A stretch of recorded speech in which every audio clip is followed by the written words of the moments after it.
Kakibat ng mga proyekto sa Manila Bay ang maaaring maging epekto sa mga nasa paligid nito. Kabilang po yan sa mga target tugunan ng pinaplanong pagbuo ng Manila Bay Development Authority. Nakatutok si Tina Panginiban Perez. Ininspeksyon kanina ng House Committee on Government Enterprises and Privatization ang Manila Bay. Kaugnay ito ng inihaing panukala para buuhin ang Manila Bay Development Authority. Kasama sa magiging tungkulin ng ipinapanukalang tanggapan ang pagbantay sa mga proyekto sa Manila Bay at pagtiyak na hindi makasisira sa kalikasan ang mga ito. Meron tayong mandamus sa order sa Supreme Court na kailangan linisin lahat ng waterway at yung Manila Bay natin. Lahat ng waterway ng Metro Manila dito dumadaan dito. Walang specific na authority na nag-aasikaso talaga kung sino talaga yung merong responsible for this.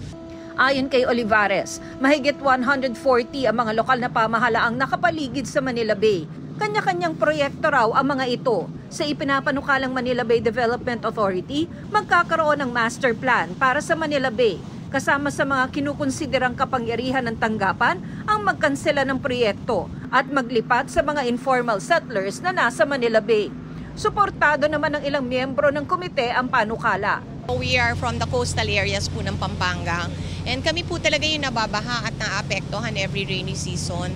So it's vitally important po sa amin na maalagaan po yung Manila Bay dahil dito po ilabasan ng tubig lang buong Central Luzon. Target ng komite na aprubahan ng mga panukala para sa Manila Bay Development Authority pagkatapos ng State of the Nation address sa Hulyo.